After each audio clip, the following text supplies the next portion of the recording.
जी नमस्कार दोस्तों। EMRS hostel warden examination 2023 की तैयारी कर रहे हैं। आज की इस वीडियो में हम लोग इंग्लिश लैंग्वेज के 10 क्वेश्चंस आएंगे। जैसा कि हम सभी जानते हैं, जो सिलेबस हमने हॉस्टल वार्डन का पढ़ा होगा तो उसमें है लैंग्वेज का है लैंग्वेज का सिलेबस दिया गया है। लैंग्वेज में 3 हैं, एक तो हिंदी है 10 अंक का आएगा, 10 इंग्लिश आएगा 10 का। ये हिंदी और इंग्लिश कंपलसरी पेपर हैं, ये इसको सबको जो है ऑप्ट करना पड़ेगा, सबको देना पड़ेगा। 10 नंबर की हिंदी और 10 नंबर की इंग्लिश जो है सबके लिए ज़रूरी है, अनिवार्य है, कंपलसरी है। और एक है रीजनल लैंग्वेज जो है, इसमें आप हिंदी को भी चुन सकते हैं, इंग्लिश को भी चुन सकते हैं, और बाकी जो रीजनल लैंग्वेज है तमिल, तेलुगु, कन्नड़, बांग्ला, ये भी चुन सकते हैं। तो अगर आप रीजनल लैंग्वेज हिंदी लोगे तो हिंदी का 20 क्वेश्चन हो जाएगा। अगर हिंदी नहीं लेते हो, इंग्लिश लेते हो, तो रीजनल लैंग्वेज अगर इंग्लिश को लेते हो तो आपका इंग्लिश का 20 क्वेश्चन आएगा। तो जैसा भी हो, आज हम 10 क्वेश्चंस पढ़ेंगे इंग्लिश लैंग्वेज को, जो एग्जामिनेशन में हॉस्टल वार्डन के एग्जामिनेशन में पूछे जा सकते हैं। हम इसे प्रैक्टिस के रूप में देखेंगे और इसी तरह के क्वेश्चंस जो है एग्जामिनेशन में पूछे जाएंगे। तो चलिए शुरू करते हैं। जैसा कि हम सब लोगों ने सिलेबस पढ़ लिया, सिलेबस में ये दिया है कि कंप्रीहेंशन पूछा जाएगा, अनसीन पैसेज पूछा जाएगा, ग्रामर पूछा जाएगा, ए एंड दी का प्रयोग पूछा जाएगा, फिल इन द ब्लैंक आएगा, वोकैबुलरी आएगी, स्पेलिंग पूछी जाएगी, एंटोनिम सिनोनिम्स पूछा जाएगा, और ये सब जो है फ्रेजेस पूछे जाएंगे।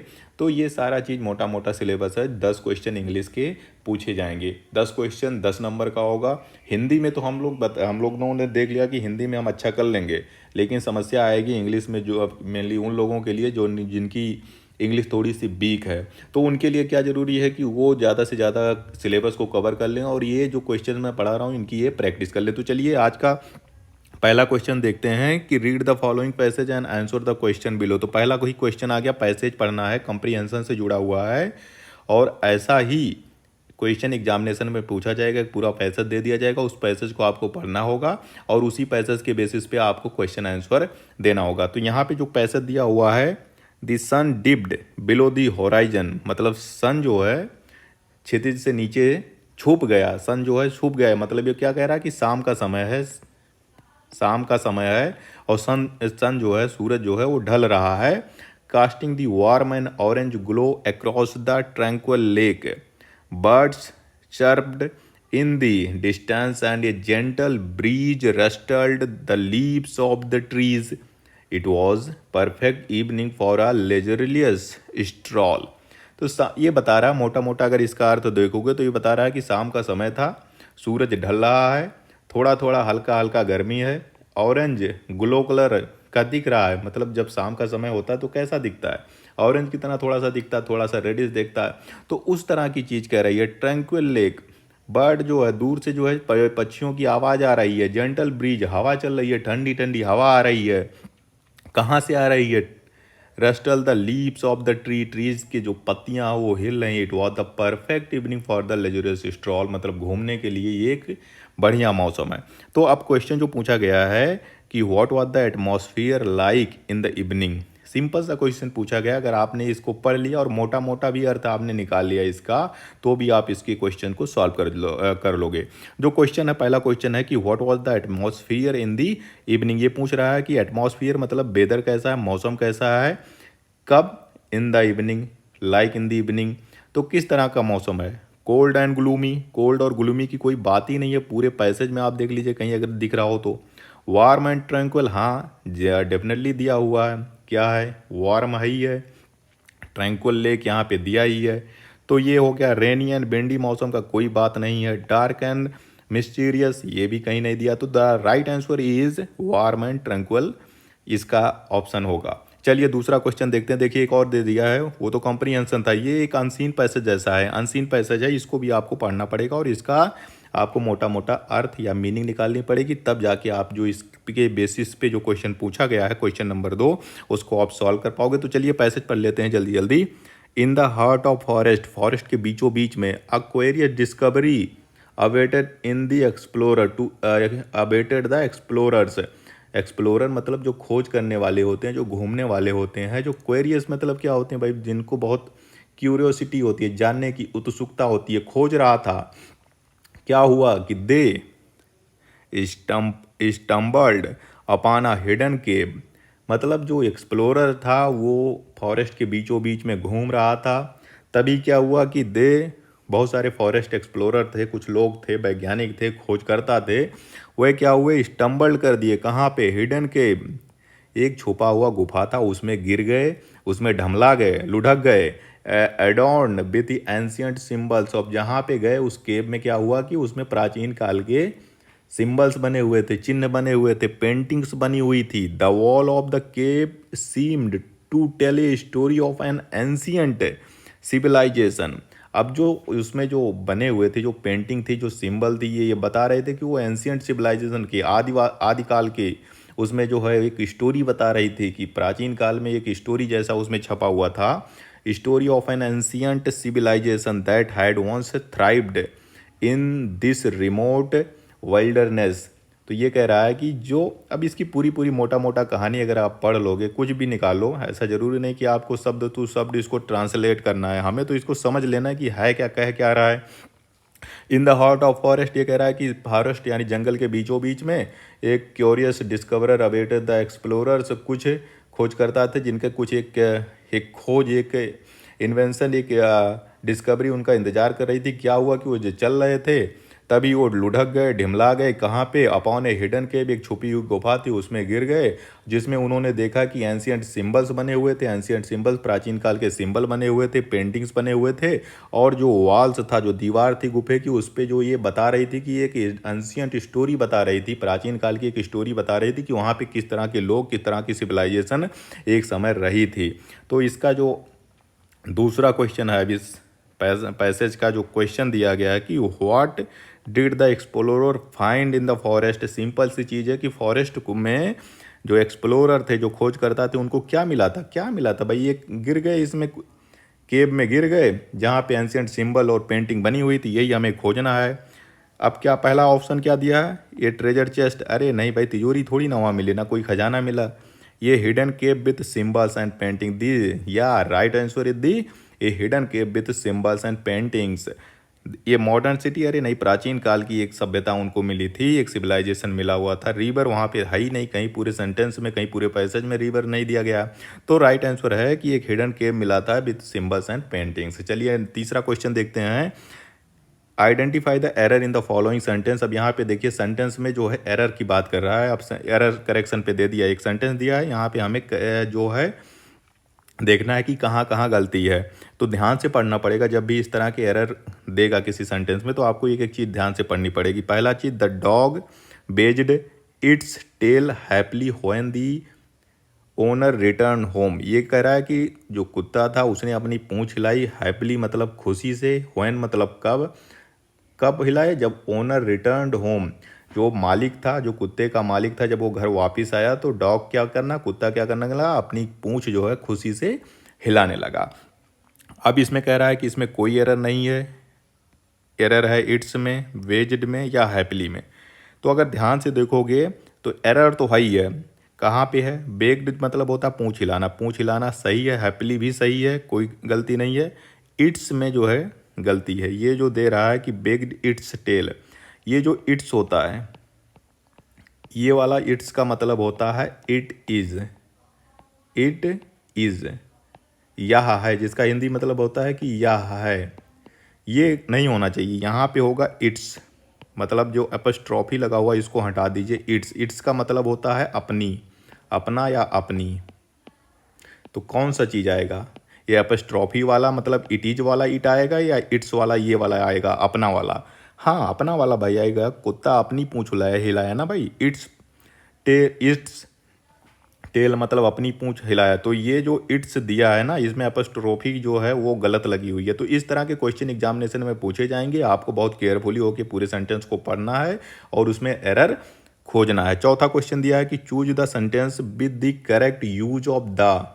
अब देखो द का यूज यहाँ पे क्वेश्चन पूछ लिया है, क्योंकि आपने सिलेबस पढ़ा होगा तो उसमें एक सिलेबस में एक पार्ट दिया हुआ कि यूज ऑफ ए एन दी, तीन के यूज भी दिए गए हैं, इसके यूज एग्जामिनेशन में पूछे जाएंगे।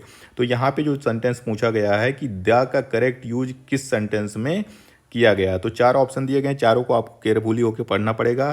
पहला ऑप्शन है कि I saw the cat on the roof, पहला ये है। दूसरा है I saw cat on the roof, C option दिया गया है कि I saw a cat on the roof. D दिया है I saw a cat on the an cat on the roof. तो बहुत ही क्लोज आंसर्स दिए गए हैं। तो हम देख लेते हैं। पहला ऑप्शन ये है कि I saw the cat on the roof. The cat नहीं होता है, या तो ए कैट होगा, ए कैट। क्यों? अब यहाँ पे देख लीजिए, बी ऑप्शन पहले देख लेते हैं। आई सा कैट, आई सा कैट नहीं होगा, या तो ए होगा या तो कुछ और होगा। ए कैट होगा या टू कैट होगा, या ए कैट होगा या दो टू कैट होगा, या कुछ और होगा। तो द खाली कैट नहीं होगा। On the roof, on the roof, the roof तो सही है। I saw a cat on the roof, तो राइट आंसर जो है वो है सी। क्यों? क्योंकि आई सा ए कैट, मैंने एक कैट, एक बिल्ली देखी। कहाँ पे देखी? On the roof. अब देख लीजिए, यहाँ पे दो चीज़ एक साथ पूछ लिया गया है।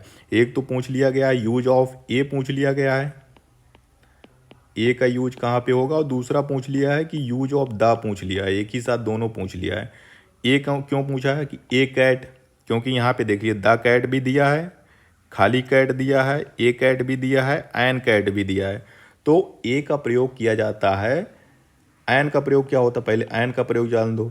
जितने भी ओवेल से कोई चीज़, कोई वर्ड शुरू होता है ओवेल से, ए आई ओ यू, ये सब जो 5 ओवेल्स हैं, ए आई ओ यू ई, तो इनके साथ क्या प्रयोग होता है? एन का प्रयोग होता है। एन का भी मतलब एक होता है, और ए का प्रयोग, एक का मतलब भी एक ही होता है, और बाकी सबके साथ ए प्रयोग होता है। दोनों का मतलब होता है एक, एक के लिए प्रयोग होता है। दा का प्रयोग होता है, दा का प्रयोग, दी या दा का प्रयोग होता है जब कोई चीज़ निश्चित हो। जैसे द रिवर, वो निश्चित हो। अगर रिवर आपके पास पता हो, द गंगा, गंगा पता है आपको, तो निश्चित अगर कोई चीज़ है तो उसमें दा का प्रयोग किया जाता है। लेकिन कैट तो निश्चित नहीं है ना भाई। एक कैट थी, अब वो किसकी कैट है, कहाँ की कैट है, मुझे क्या पता भाई।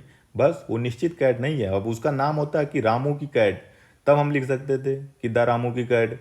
क्यों? रामू का कैट है, हमें पता है, वो निश्चित है, यही कैट थी। लेकिन कौन सी कैट थी ये नहीं पता, तो ये कैट हो जाएगा। लेकिन अब देखिए, on the roof, on the roof तो सब पे ही है, तो ऑन द रूफ तो सही है ही है। द रूफ इस पे इसलिए आया क्योंकि रूफ अपनी है, छत अपनी है, मुझे पता है कि कौन से छत पे है। तो इस तरह से राइट आंसर यही है कि I saw a cat on the roof. चलिए 5वां क्वेश्चन देखते हैं। Complete the sentence with correct word. अब देखो करेक्ट वर्ड पूछ लिया है, यहाँ पे भी पूछ लिया है कि करेक्ट वर्ड से आप ये फिल इन द ब्लैंक, तो पूछा ही जाएगा। ब्लैंक दिया है, ब्लैंक को फिल करना है। तो क्वेश्चन है 5वां कि she is blank intelligent student in her class. तो वो क्या है? सी मतलब वाह, इज मतलब है, इंटेलिजेंट मतलब होशियार है, समझदार है, स्टूडेंट छात्र है, छात्रा है, इन हर क्लास अपने क्लास की एक होनहार छात्रा है। तो अब यहाँ पे क्या आएगा? एन आएगा, ए आएगा, दी आएगा, या सम आएगा। तो सी इज़ एक इंटेलिजेंट स्टूडेंट है, या तो आयन आएगा या तो ए आएगा। आयन इसलिए आएगा कि क्यों? इंटेलिजेंट किससे शुरू हो रहा है? आई से शुरू हो रहा है ना भाई। तो हमने कहा ना कि ओवेल्स के साथ, इंग्लिश में ओवेल्स के साथ ए आई ई ओ यू, ये 5 ओवेल्स होते हैं। अगर किसी शब्द की शुरुआत ओवेल्स से होती है तो जनरली जो है उसके साथ आयन का प्रयोग होता है, बाकी सबके साथ ए का प्रयोग होता है। जितने कॉन्सोनेंट होते हैं, किसी शब्द की शुरुआत कॉन्सोनेंट से होती है तो उसमें ए आता है, दोनों का मतलब एक होता है। और दा का प्रयोग हमने बता ही दिया था। दा का प्रयोग जो होता है किसी डेफिनेट चीज़ के लिए, किसी निश्चित चीज़ के लिए किया जाता है। The sun, the Ganga, the earth, इस तरह से यूज होता है। तो चलिए 6वां क्वेश्चन देखते हैं कि द व्हिच और sentence contain a verb in the past tense. अब इसमें ये पूछ रहा है, अब देखो वर्ब से पूछ लिया, वर्ब भी सिलेबस में दिया गया है। वर्ब, वर्ब क्या होती है? किसी का काम का होना या करना पाया जाता है उसे वर्ब कहते हैं। सेंटेंस में कोई भी चीज़ हो जिससे किसी काम का करना, कोई काम हो रहा हो या कोई काम हो रहा हो या कर रहा हो, तो उसको क्या कहते हैं? वर्ब कहते हैं। और पास्ट टेंस में, अब जैसा कि हम सभी जानते हैं, वर्ब की 3 फॉर्म होती है। प्रेजेंट मतलब first form, second form, third form, 3 form होती है वर्ब की। पास्ट टेंस इसमें पूछा गया पास्ट में क्या होगा भाई, पास्ट टेंस में मतलब भूतकाल में कोई काम हो रहा हो, कोई काम हुआ हो। तो ये पूछ रहा है कि which sentence contains a verb in past tense. तो चलिए हम अपने सारे ऑप्शन पढ़ लेते हैं, अभी अपने आप जो है आंसर हमें मिल जाएगा। She will go to store tomorrow, भाई पास्ट टेंस की बात हो रही है, भूतकाल की बात हो रही है। और बिल या सैल आ गया, बिल या सैल आ गया भाई, बिल या सैल आ गया, इसका मतलब क्या होता है, गागेगी हो गया, गागेगी यानी फ्यूचर टेंस है, तो फ्यूचर टेंस की बात नहीं हो रही है। दूसरा B option, she is singing a song, she is am are मतलब क्या हो गया, प्रेजेंट टेंस हो गई, इज एम आर मतलब प्रेजेंट टेंस हो गई, मतलब वर्तमान में कोई काम हो रहा है। तो सी मतलब he is singing a song मतलब वह एक गाना गा रहा है, तो हमें तो पास्ट टेंस खोजना है ना भाई। अब सी देख लो, they walked to the park yesterday, they walked to the park yesterday, अपने आप दिखा हुआ, स्टरडे लिखा हुआ मतलब कल। सिंपल सी क्वेश्चन है, आप ऐसे ही अपना थोड़ा सा रीजनिंग भी लगा लोगे ना तो भी इसको सही कर लोगे। दे वॉकड मतलब वह घूमने गए थे, टू द पार्क स्टरडे मतलब वह जो है कल पार्क घूमने गए थे। तो राइट आंसर है पास्ट टेंस का जो वर्ब है वो है वॉकड, क्योंकि ये वर्ब की सेकेंड फॉर्म है वॉकड।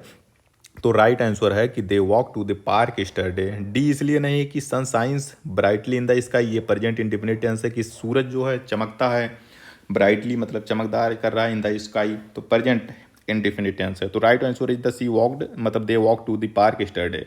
चलिए अगला क्वेश्चन देखते हैं, सातवां question, which sentence is in the present continuous tense. अब कॉन्टिन्यूअस देखो टेंस से भी एग्जाम पूछ लिया गया, प्रेजेंट मतलब होता है वर्तमान, वर्तमान मतलब जो मैं कर रहा हूँ, जो हम अभी कर रहे हैं वर्तमान समय में। कंटिन्यूअस मतलब लगातार कर रहे हैं, लगातार कर रहे हैं। टेंस मतलब काल होता ही है। तो ये एक तोड़ने का तरीका है, समझने का तरीका है। तो प्रेजेंट कंटिन्यूअस टेंस, इसका पहचान ये है कि रहा है, कर रहा हूँ, खा रहा हूँ, पी रहा हूँ, या रहे हैं, कर रहे हैं, खा रहे हैं, पी रहे हैं, गा रहे हैं, पढ़ा रहे हैं, या फिर रहा है, रही है, गा रही है, खा रही है, फा रही है, जो भी कर रही है। लगातार अगर कोई चीज़ वर्तमान काल में चल रहा है तो उसे प्रेजेंट कंटिन्यूअस टेंस कहते हैं। तो ये पूछा जा रहा है which sentence is in the present continuous tense, हमें पहचान करनी है बस। तो पहला क्वेश्चन दिया है, पहला ऑप्शन दिया गया है कि she will bake cookie later, cookies later. तो बिल का मतलब क्या होगा भाई, ये तो फ्यूचर टेंस में बात कर रहा है, मतलब वो जो है लड़की कोई है, सी मतलब वाह, बिल मतलब करेगी, बेक मतलब क्या करना, पकाना, कुकीज़ मतलब खाने का सामान, लेटर मतलब बाद में पकाएगी, कल पकाएगी, हो सकता है भविष्य में कब पकाएगी मुझे नहीं पता। तो प्रेजेंट टेंस है ही नहीं, ये तो फ्यूचर टेंस है, तो ये तो ऑप्शन अपना है ही नहीं, सीधा सा काट दीजिए। They have already eaten dinner, they have already eaten dinner मतलब वो पहले से ही डिनर कर चुके हैं, कर चुके हैं, हमें कर चुके हैं नहीं, हमें कंटिन्यूअस चाहिए जिसमें रहा है, रहे हैं, रही हो, ये चीज़ मिले, हम उसकी खोज कर रहे हैं। तो वो चीज़ अगर जिसमें मिल जाएगी वो प्रेजेंट कंटिन्यूअस टेंस हो जाएगा। तो बी ऑप्शन ये कह रहा है कि they have already eaten it मतलब वो पहले से ही डिनर कर चुके हैं, ये भी ऑप्शन गलत है। चलिए सी ऑप्शन देखते हैं, she is playing soccer right now, C is मतलब he is playing soccer right now मतलब वह, इज़ मतलब है, प्लेइंग मतलब खेल रहा है, सॉसर मतलब फुटबॉल, राइट नाउ अभी खेल रहा है, अभी खेल रहा है। तो क्या आ गया, रहा, रहे, रही।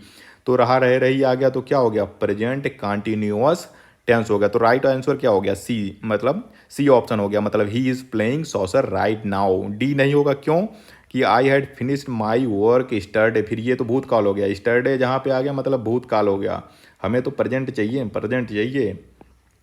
तो हमने राइट आंसर खोज लिया। चलिए आठवां क्वेश्चन देखते हैं कि which is the following words is ये सिनोनिम्स फॉर जेनरस। जेनरस का सिनोनिम्स पूछा गया, सिनोनिम्स मतलब समान अर्थ वाले, समानार्थी शब्द पूछा जा रहा है।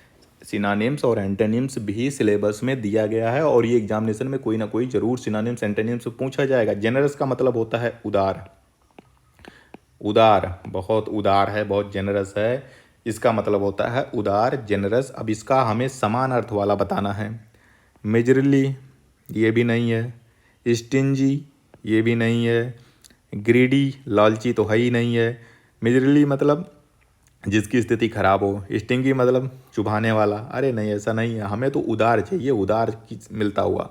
तो जो बेनोवोलेंट होता है इसका मतलब भी उदार होता है। तो एंटोनिम सिनोनिम्स आपको जो है पढ़ना पड़ेगा, बहुत सारे एंटोनिम सिनोनिम्स हैं आपके पास, अगर जो भी इंग्लिश की किताब हो उस सबको ले लीजिए और जितना हो सके उतना एंटोनिम सिनोनिम्स याद कर लीजिए। नौवां क्वेश्चन ये है कि identify the correctly spelled word. अब यहाँ पे देख लीजिए स्पेलिंग से भी पूछ लिया गया है, कौन सी स्पेलिंग सही है, किसकी स्पेलिंग सही है। अब स्पेलिंग के लिए भी आपको जो है वोकैबुलरी आएगी, एग्जाम में ज़रूर पूछा जाएगा, या तो उसकी मीनिंग पूछी जाएगी या तो स्पेलिंग एरर पूछा जाएगा। तो यहाँ पे दिया गया है जहाँ पे भी टेंस आ जाए लास्ट में, ये टेंस टेंस टेंस, तो टेंस नहीं होता है, टेंस नहीं होगा, हमेशा टेंस होगा। तो ये वाला जो भी ऑप्शन होगा उसको तुरंत हटा दो। तो पहला ऑप्शन अपने आप हट रहा है, A option acquaintance, acquaintance acquaintance होगा नहीं पहली चीज़। अब हमारे पास बचता है तीन ऑप्शन बच रहा है।